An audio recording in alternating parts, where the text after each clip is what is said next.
तो हेलो दोस्तों, स्वागत है आप सभी का आपके अपने यूट्यूब चैनल मैथ पाठशाला पर। दोस्तों आज हम पढ़ेंगे समांतर श्रेणी के बारे में। दोस्तों समांतर श्रेणी के बारे में जिन बच्चों को नहीं पता वो इस वीडियो को ध्यान से देख लेना। दोस्तों समांतर श्रेणी होती क्या है, यहाँ पर देखो। समांतर श्रेणी में क्या होता है, वह समांतर श्रेणी अर्थात वह अंकों का समुच्चय, ठीक है, वह अंकों का समुच्चय जिनमें सारवंतर क्या हो, समान हो, ठीक है। क्या हो, जैसे मान लेते हैं यहाँ पर देखो 2, 4, 6 और 8, ठीक है, dot dot dot dot dot, ये होते हैं समांतर श्रेणी। अब इसमें समांतर श्रेणी कैसे हैं इसका भी पता लगाएंगे। इसमें देखो दोस्तों, यहाँ पर इनका जो अंतर होता है, अंकों का अंतर होता है। जैसे 2 में कितना जोड़ा जब 4 आया, 2 जोड़ा तब 4 आया। 4 में कितना जोड़ा तो 6 आया, 2 जोड़ा तब 6 आया। इसमें कितना जोड़ा तब 8 आया, तो 2 जोड़ा तब 8 आया, ठीक है। तो जो सारवंतर निकलता है अर्थात 4 में से हम 2 को घटा दें तो कितना बचता है, 4 - 2 कर दें, ठीक है, तो कितना बचेगा, ये बचेगा 2। तो इसको तो बोलते हैं दोस्तों सारवंतर, ठीक है, सारवंतर। और जो पहला पद होता है, इसको बोलते हैं प्रथम पद, ठीक है, प्रथम पद बोलते हैं इसको।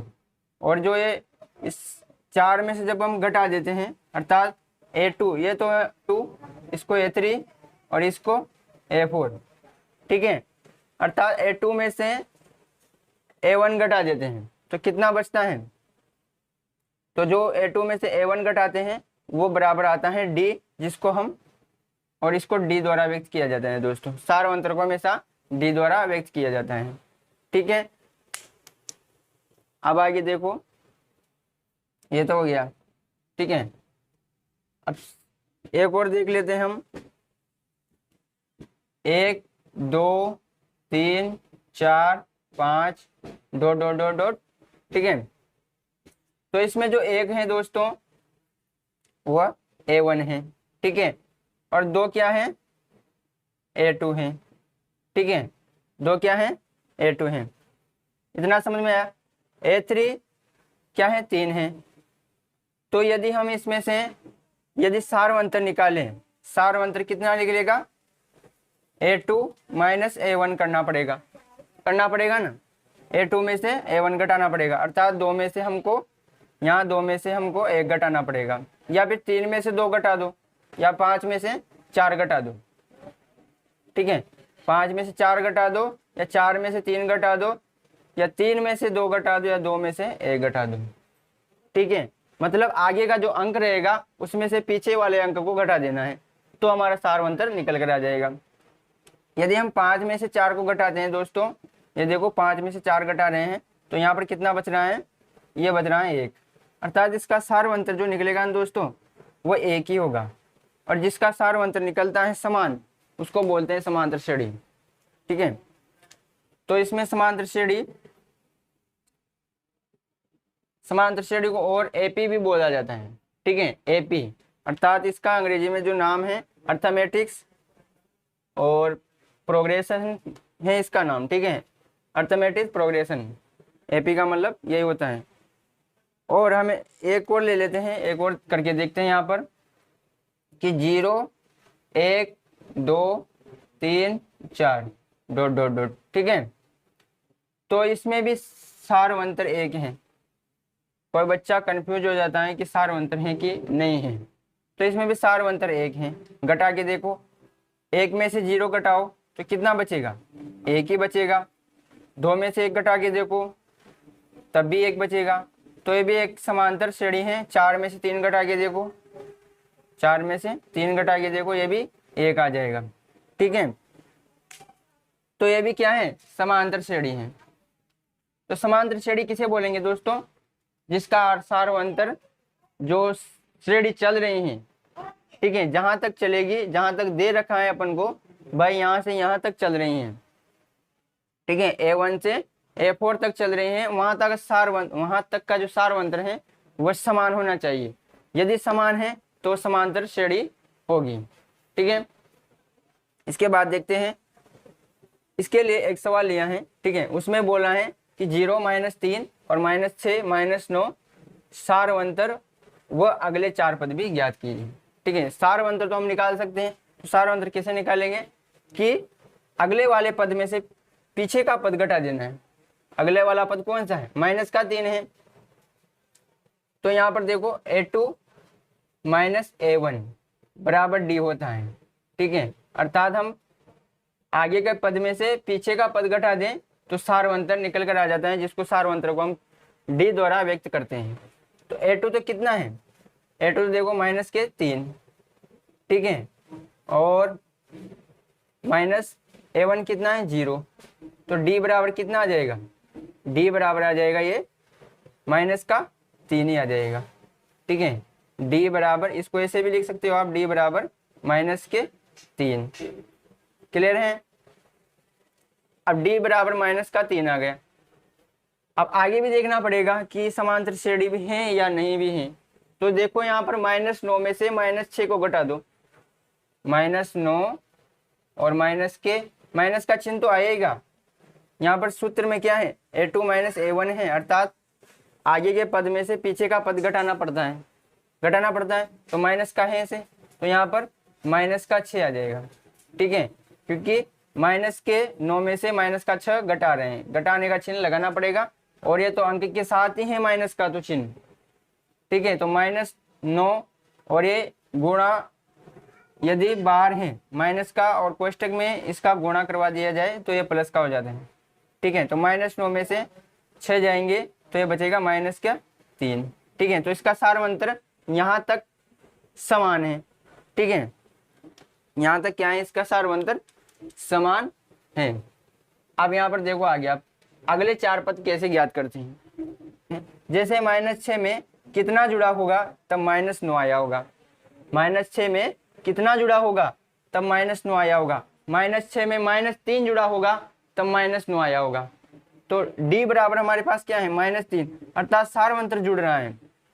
क्या जुड़ रहा है, सारवंतर जुड़ रहा है। तो सारवंतर जुड़ रहा है तो इसके आगे क्या होगा, जो अगला पद आएगा वही हमारा अगले पद निकालते जाएंगे। इसके माध्यम से, D के माध्यम से हम सारवंतर के माध्यम से क्या करेंगे, अगले पद निकालते जाएंगे। तो निकालते हैं दोस्तों, तो यहाँ पर लिखो अगले 4 पद। ठीक है, अगले 4 पद, तो कौन सा पद निकालेंगे, ये तो है A1, यह है A2, यहाँ पर लिख लेते हैं A1, A2, A3 और A4। ठीक है, ज्ञात करना है हमें A5, यही ज्ञात करना है ना। तो A5 बराबर A4 प्लस D, ठीक है, D, तो A5 बराबर A4 कितना है, -9 है, -9 प्लस D बराबर कितना है, -3 है। ठीक है, तो A5 कितना आ जाएगा दोस्तों, -9 और -3 को जोड़ेंगे तो ये हो जाएगा -12। तो A5 तो कितना आ गया, -12 आ गया। ठीक है, अब निकालेंगे A6, तो A6 किससे आएगा, अर्थात A5 तो कितना आ गया, -12 में हम -3 जोड़ लेते हैं तो आगे का पद निकल जाएगा, सीधी सी बात है। तो निकालते हैं A6 A5 प्लस D। ठीक है, A5 प्लस D, अर्थात 5वें पद में हम क्या करेंगे, D जोड़ देंगे।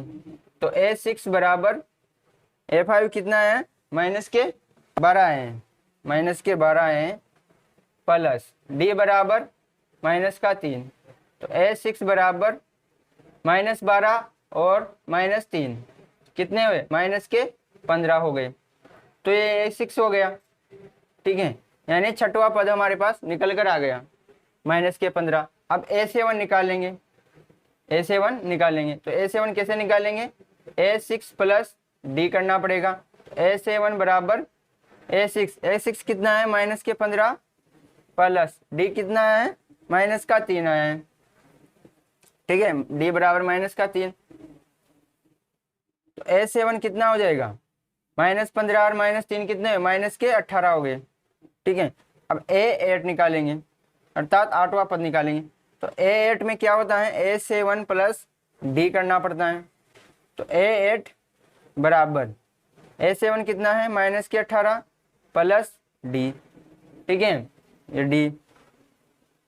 A8 बराबर कितना होगा, A8 बराबर होगा, यहाँ पर D बराबर हम -3 लेंगे। ठीक है, -3। तो 18 -3 कितने हुए, ये -21 हो गए। ठीक है, तो इसके जो अगले 4 पद निकाले हैं हमने, वो निकाले हैं, यहाँ पर लिख दो। यहाँ पर क्या लिखेंगे, अगले 4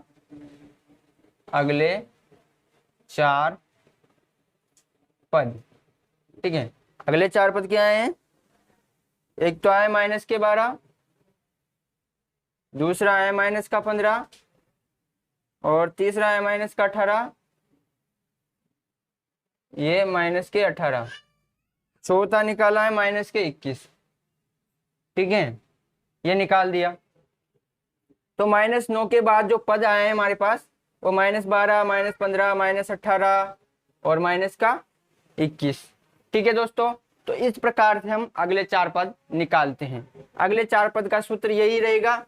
ठीक है, अपन को जो पद दिए जाएंगे समांतर श्रेणी में, लास्ट का पद देखना है। लास्ट का पद कौन सा है, क्या वो A5 है, क्या वो A6 है, क्या वो A7 है। जब हम सारवंतर निकाल लेंगे तो सारवंतर में क्या करेंगे, उस जो लास्ट का पद होगा उसको जोड़ देंगे।